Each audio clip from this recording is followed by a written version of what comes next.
Hey everybody, it's Mr. Meister, and in this lesson I'm going to teach you about 4 kinds of camera shots that all of you are going to need to know when it's your turn to do camera in the studio. So let's get right into it. The first camera shot, the most common one, is called a medium shot. And as the example shows, a medium shot has 3 things that you need to pay attention to. Number 1, a good medium shot is always cut off at the waist, from the waist on up. The second thing is, notice there's minimal headroom in this frame. And then the third area is called lead room, and sometimes it's called nose room. That's that space in front of the person in the direction that they are talking. Now, why is lead room important? Well, if everybody was always perfectly centered, just like I am right here, if I was having a conversation with someone, as soon as we went from a shot of me to maybe a shot of the person I was talking to, and they too were perfectly centered, our faces would just kind of morph on top of each other, and it'd be kind of annoying to watch. But if I'm on my side of the screen and they're on their side of the screen, as we're talking and as you go in between the 2 shots, it actually looks like we're looking at each other and talking to each other. Let me show you an example of lead room and where you see it best. Hang on one second. Tell me, young Luke. So here we have a clip from the movie Star Wars. But take a look at the lead room in these shots. I think he's searching for his former master, but I've never seen such...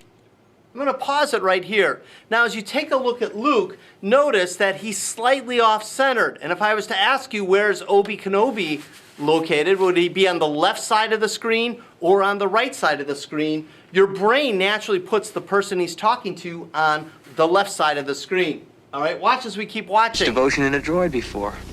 We take a look at R2-D2. Where is Obi-Wan Kenobi and Luke in relation to R2-D2? On the left side of the screen or on the right side of the screen? And again, hopefully you're saying, oh, well, he's on the left side of the screen. Even though we can't see them, our brain is looking at the lead room and automatically putting those people in that spot. Let's keep playing. He claims to be the property of an Obi-Wan Kenobi. Take a look at Obi-Wan here. Notice Obi-Wan Kenobi is on the left side of the screen. So where is Luke and R2-D2 in relation to him? Well, again, your brain puts them in that open space. That's lead room. And in every single video or movie you've watched all your life, lead room has been there. You probably just didn't know what it was called. I'm going to give you the easiest homework you'll ever get in your high school career. And you can go home and tell your parents this is your homework. I want you to go home and watch TV. Sounds simple enough? Watch TV long enough for when you see lead room, and then you can turn it off and your assignment's done. I guarantee you, most of you probably won't be watching more than a minute. I don't care if you're watching The Simpsons, The Brady Bunch, or any show in prime time. It could be a talk show, it could be a sitcom. I guarantee you, as soon as you get on a tighter shot, you're going to see lead room being used. Look for it. And as soon as you see it, ask yourself, where's all the people in relation to where that person is? And you'll see how lead room is used. So when it's your turn to do camera and you are getting a medium shot, make sure it's from the waist up, make sure it's minimal headroom, and make sure there's that lead room, in that space in front of them there. All right, let me show you a couple of examples of some good medium shots and bad medium shots. Now, what's wrong with this medium shot? Hopefully you're seeing it's not from the waist up. Here's an example of 2 people talking. Notice minimal headroom, waist up, and the lead room. And as we go to Tony, you're going to see that he's on the opposite side of the screen. And the guests and the hosts are actually looking at each other for that brief moment. That was good lead room. Take a look at this next one and decide for yourself if it's good or bad. At first glance, it looks like it's a great medium shot. Waist up, minimal headroom, and it has lead room. But watch what happens when I hit play. As you're noticing, the lead room is on the wrong side. And your brain is really confused. Your brain wants to put the person that she's talking to on the left side of the screen, but the reality is he's sitting on the right side, and we can tell that by the way she's looking. And so it looks like a very awkward shot. Lead room is a concept that you've known about all your life. You maybe just didn't know what it was called and have the vocabulary for it. But from here on out in my class, when you are setting up shots, make sure you include that lead room in front of a person so your audience gets a better gauge of who you're talking to and where they might be at. The second kind of shot I want to talk about is a two shot. As the name implies, there's going to be two people in the shot, and there's really only two things you need to remember about a good two shot. Number one, minimal headroom. Put your heads right up near the top of your screen. The second thing I'm going to say is include like a little body bubble around them. All right, and that is, y'all know what a body bubble is. If I stood real close to you, you might be like, okay, Mr. Meister, keep your distance, you're in my space. That's the body bubble.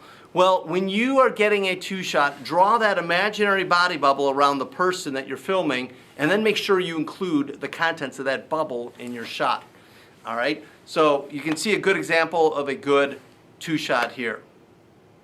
Third kind of shot is an over-the-shoulder shot. Now this shot's a little bit tricky, and we'll talk about it in class as well.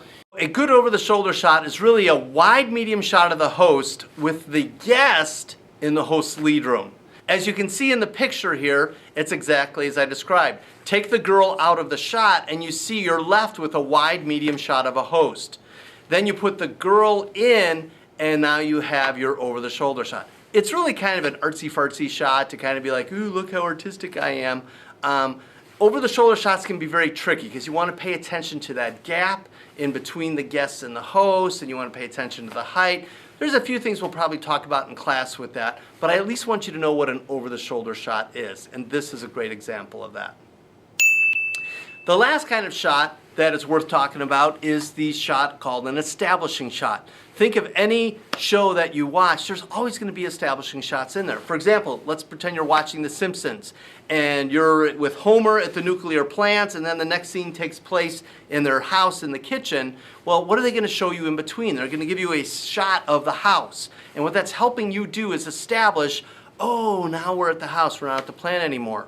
Let's pretend you're in the movies on a Friday night, and the first scene is a guy walking down the street with a briefcase, and the second shot is a shot of a building, and then the third shot is him getting into a taxi cab. Do you know where this movie takes place? You can guess maybe in a city, but what city? If you have an establishing shot is, let's pretend the first shot is the Statue of Liberty, and then the next shot is the Empire State Building. Now when you see this guy walking down a sidewalk, you know that he's in the city of New York. And so you need these establishing shots to help your audience understand what's going on. Your talk shows are no different. Think of the very first shot that you are going to see when the show is starting. It's a wide shot of the studio audience, and what is the camera slowly doing? It's slowly zooming in on the subject so that your audience gets a feel for, oh, okay, we're starting off wide, and look, we're getting closer and closer, and now we're on Jimmy Fallon, the host. That's your establishing shot. Notice the establishing shot is usually zooming in as well, because what are you doing with that zoom in? You're communicating to your audience, hey, focus your attention on this. What do you do when you go to a commercial break? You're slowly zooming out, you're pulling away, you're stepping away for just a moment. So those are your 4 camera shots that you need to know about. A medium shot, a two shot, an over-the-shoulder shot, and an establishing shot. You're going to have to be able to get all of those on your own. So if you didn't get enough from this lesson, make sure you ask questions in class. That's all for today. Have a great day.